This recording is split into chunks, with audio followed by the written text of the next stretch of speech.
ಮಾಜಿ ಶಾಸಕ ಡಾಕ್ಟರ್ ರಾಜೇಶ್ ಗೌಡರ್ ಅವರು ಮಾಜಿ ಸಚಿವ ಮಾಧುಸ್ವಾಮಿ ಅವರೊಂದಿಗೆ ಮುಖ್ಯಮಂತ್ರಿ ಸಿದ್ದರಾಮಯ್ಯನವರನ್ನ ಭೇಟಿಯಾಗಿ ಇತ್ತೀಚೆಗೆ ತುಮಕೂರು ಜಿಲ್ಲೆ ಶಿರಾ ತಾಲೂಕಿನ ವಿವಿಧ ಗ್ರಾಮಗಳಲ್ಲಿ ಸಂಭವಿಸಿದ ಆಲಿಕಲ್ಲು ಮಳೆಯಿಂದ ರೈತರಿಗೆ ಭಾರೀ ಪ್ರಮಾಣದ ಬೆಳೆ ನಷ್ಟ ಉಂಟಾಗಿದೆ.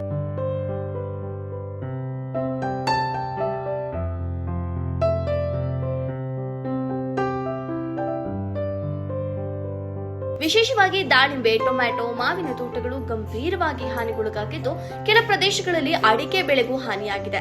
ಹಲವು ತಿಂಗಳುಗಳ ಪರಿಶ್ರಮ ಒಂದೇ ಕ್ಷಣದಲ್ಲಿ ನಾಶವಾಗಿದೆ.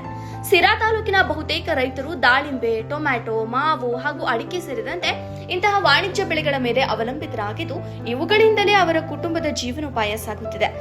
ಮಕ್ಕಳ ಶಿಕ್ಷಣ, ಸಾಲ ತೀರಿಕೆ ಹಾಗೂ ದೈನಂದಿನ ಜೀವನ ವ್ಯವಹಾರಗಳಿಗೂ ಇದೇ ಪ್ರಮುಖ ಆದಾಯ ಮೂಲವಾಗಿದೆ. ಇಂತಹ ಪ್ರಕೃತಿ ವೈಪರೀತ್ಯದಿಂದ ರೈತರು ತೀವ್ರ ಆರ್ಥಿಕ ಸಂಕಷ್ಟಕ್ಕೆ ಸಿಲುಕಿದ್ದಾರೆ.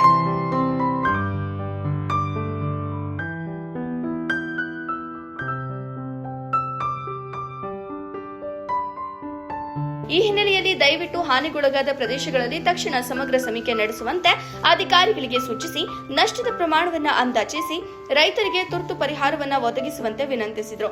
ಜೊತೆಗೆ ಬೆಳೆ ವಿಮೆ ಯೋಜನೆಗಳ ಅಡಿಯಲ್ಲಿ ಪರಿಹಾರವನ್ನು ಶೀಘ್ರವಾಗಿ ಬಿಡುಗಡೆ ಮಾಡುವಂತೆ ಕ್ರಮ ಕೈಗೊಳ್ಳಬೇಕೆಂದು ಮನವಿ ಮಾಡಿದರು.